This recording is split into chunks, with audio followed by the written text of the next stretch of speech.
अस्सलामु अलैकुम वरहमतुल्लाहि वबरकातुहू। अल्हम्दुलिल्लाह वस्सलातु वस्सलाम अला रसूलिल्लाह व अला आलिहि वसहबिहि अजमईन, अम्मा बाद। मैं आप सबका इस्तकबाल करता हूं हमारे प्रोग्राम सलाह वर्कशॉप, नमाज का सही तरीका। पिछले एपिसोड में हमने देखा था नमाज क्यों इतनी ज्यादा जरूरी है हमारी पूरी जिंदगी के लिए, हमारी आखिरत के लिए। उसके बाद हमने देखा था कि हम अपनी नमाज में कैसे ज्यादा सवाब हासिल कर सकते हैं, खुशू के जरिए, नमाज में सुन्नतों पर अमल करके, नमाज इत्मीनान और सुकून से पढ़ के, नमाज अव्वल वक्त पर पढ़कर, नमाज में समझ कर कि हम क्या कह रहे हैं और नमाज को जमात के साथ पढ़ के। आइए आज हम अपनी नमाज की तरफ आगे बढ़े।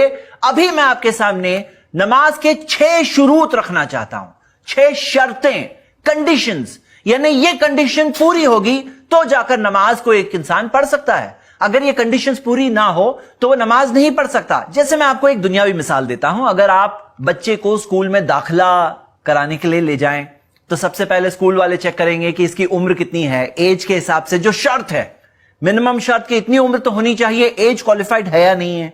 मिसाल के तौर पे किसी स्कूल में देखते हैं कि वो टॉयलेट ट्रेंड है या नहीं है बच्चा, किसी स्टैंडर्ड में देखते हैं कि अल्फाबेट्स का रिकॉग्निशन उसे आता है नहीं आता है। ऐसे बहुत सारे कंडीशंस होते हैं, अलग अलग कोर्सेज के कंडीशंस होते हैं। नमाज की ये 6 शर्तें मैं चाहता हूं आप सब अभी कभी याद करें इंशाल्लाह। नमाज से पहले हैं ये कंडीशंस पूरी करेंगे तब जाके नमाज हो सकती है। तो आइए शुरू करते हैं। सबसे पहले दुखुलुल वक्त, यानी वक्त शुरू हुआ नहीं हुआ। अगर नमाज का वक्त ही शुरू नहीं हुआ है तो क्या कोई इंसान नमाज पढ़ सकता है? नहीं पढ़ सकता। कुरान की आयत है सूरह निसा की, सूरह नंबर 4 आयत नंबर 103। अल्लाह ताला ने फरमाया, इन्ना स्वलाता कानत अलल मोमिनीना किताबम मौकूता। नमाज अपने मुतय्यन मुकर्ररा वक्तों पर मोमिनों के लिए फर्ज की गई है। कब फर्ज की गई है? अपने वक्तों पर फर्ज की गई है। किताबम मौकूता, तो वक्त पर अल्लाह ताला ने मुतय्यन किया है। वो वक्त आया नहीं है तो हम नमाज कैसे पढ़ सकते हैं? मिसाल के तौर पर इशा की नमाज कोई सुबह सुबह ही पढ़ ले, चलेगा। असर की नमाज फजर के ही वक्त पर पढ़ ले, चलेगा? नहीं चलेगा। दूसरी कंडीशन यह है कि हमारे जिस्म पर, हमारे कपड़ों पर और नमाज की जगह पर कोई भी नजासत नहीं होनी चाहिए, कोई भी गंदगी, पलीदगी नहीं होनी चाहिए। अब इसमें गंदगी किसे कहते हैं? जैसे बाज लोग क्या कहते हैं कि कपड़े बहुत गंदे हैं, मैं नमाज नहीं पढ़ सकता। गंदे से क्या मुराद? क्या पसीना है तो नमाज नहीं पढ़ सकते हैं क्या? नहीं, बिल्कुल पढ़ सकते हैं आप।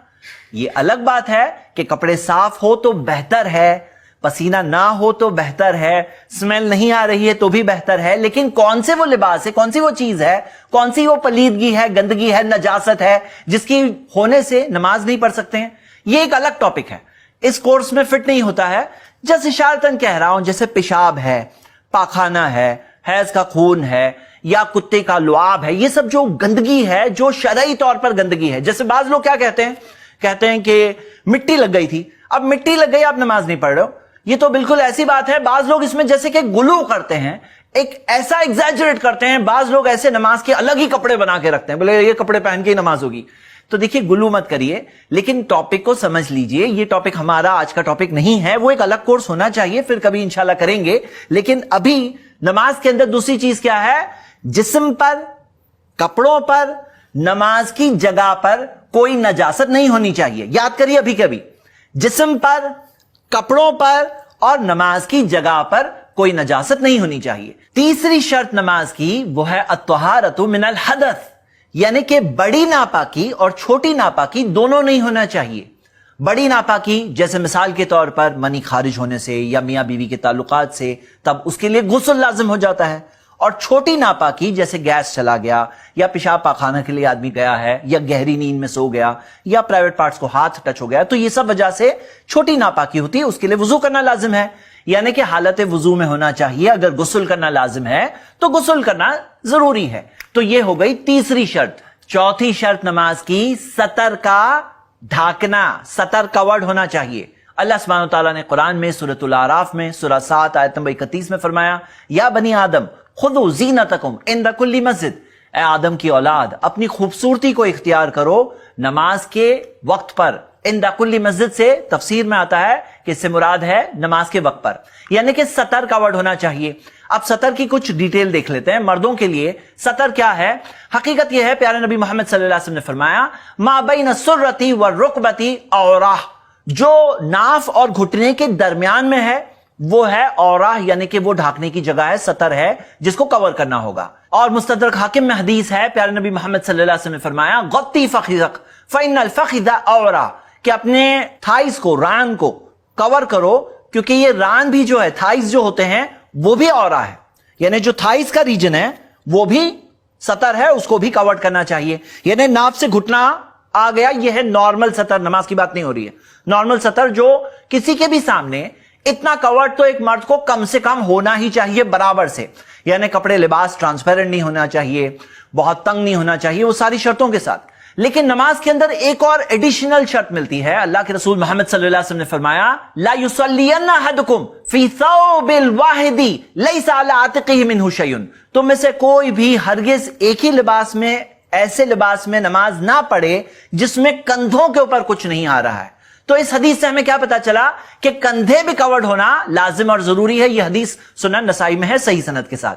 तो मेरे भाइयों, खास ख्याल रखना है कि नाफ से लेके घुटने तक और नमाज की हालत में फुल कंधे भी कवर्ड रहे, इस बात का खास ख्याल रखना है। मिसाल के तौर पे एहराम के अंदर कोई नमाज पढ़ता है तो कभी कभार लोग गफलत कर जाते हैं, कंधे कवर्ड नहीं होते हैं, ऐसा नहीं होना चाहिए। नबी सल्लल्लाहु अलैहि वसल्लम के बहुत स्ट्रिक्ट अल्फाज इस ताल्लुक से मौजूद है। बहुत अफसोस की बात है कि बहुत सारे भाई जिस तरह की पैंट्स पहनते हैं, ट्राउजर्स पहनते हैं, और जिस तरह से लो पैंट्स होती हैं, और सजदे के हालत में जब जाते हैं तो जिस्म का पीछे का हिस्सा जैसे जाहिर होता है।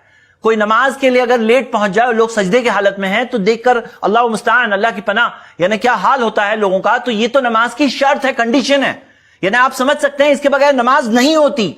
तो ये हाल हो अगर, तो क्या हाल होगा नमाज का? नमाजें क्या कबूल हो रही होगी? तो हमें इस बात के ताल्लुक से डरना चाहिए। ये फैशन की जगह नबी सल्लल्लाहु अलैहि वसल्लम की फैशन को फॉलो करें जो कभी आउटडेटेड नहीं होती। अपने सतर को बराबर से कवर करें। कवर करने में ट्रांसपेरेंट कपड़े नहीं होनी चाहिए, कवर करने के अंदर टाइट और तंग कपड़े नहीं होना चाहिए। देखिए, एक होता है शेप, बॉडी का शेप तो दिखाई देगा, लेकिन एक होता है कर्व्स, बॉडी के कर्व्स नहीं दिखने चाहिए। इस बात का खास ख्याल रखें।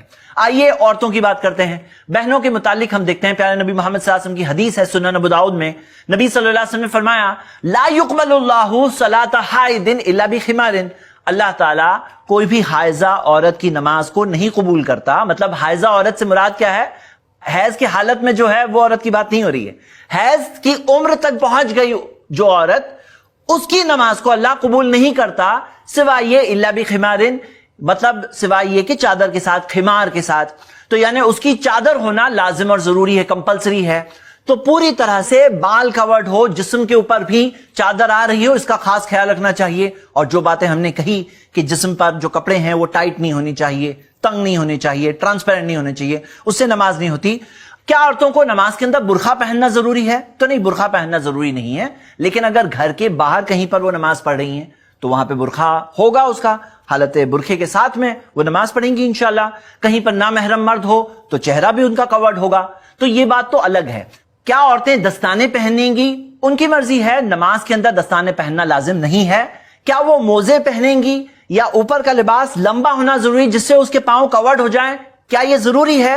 इस बारे में उलमा में इख्तिलाफ है। बाज उलमा ये कहते हैं कि नमाज के अंदर भी पांव कवर्ड होने चाहिए, बाज उलमा कहते हैं कि नहीं। दोनों के दलाइल अगर हम देखते हैं तो जो उलमा ये दलाइल देते हैं वो खास उम्मे सलमा रदियल्लाहु अन्हा की हदीस, जिसके अंदर घर से बाहर जाने के मुतालिक उन्होंने सवाल पूछा था नबी सल्लल्लाहु अलैहि वसल्लम से, और अल्लाह के रसूल सल्लल्लाहु अलैहि वसल्लम ने उस ताल्लुक से रहनुमाई की थी कि उनका लिबास, जो ऊपर का लिबास है, वो लंबा होना चाहिए जिससे कि उनके पांव भी कवर्ड हो जाएं।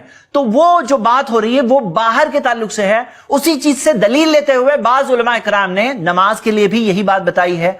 और दूसरी तरफ जो उलमा है वो कहते हैं कि जिस तरह से खिमार के ताल्लुक से वाज़ेह हदीस आती है कि नमाज कबूल नहीं होती इल्ला बि खिमारिन, वैसी कोई हदीस, वैसी कोई दलील मौज़ों के ताल्लुक से क्योंकि नहीं मिलती, इस वजह से लाजिम नहीं कह सकते। आप अपने तौर पर तहकीक करिए, जो सही बात है वही हम सबको फॉलो करना चाहिए। पांचवी शर्त, किबला रुख होना, किबले की तरफ रुख होना।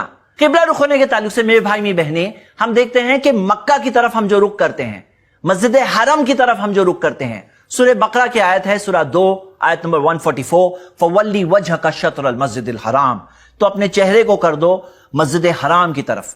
تو مسجد حرام کی طرف رخ کرنے ہمیں کہا گیا مسجد حرام ہے اس کی طرف. لیکن اگر کوئی مسجد حرام کے اندر ہو تو وہ کس طرف رخ کرے گا؟ وہ کعبے کی طرف رخ کرے گا. پیارے نبی محمد صلی اللہ علیہ وسلم نے فرمایا فوجہ نحو الکعبہ، کعبے کی طرف رخ کر دو. تو اگر باہر ہیں تو مسجد حرام کی طرف رخ کریں گے، اور اگر اندر ہیں مسجد حرام کے تو کعبے کی طرف رخ کریں گے. اب کئی لوگ یہ سمجھتے ہیں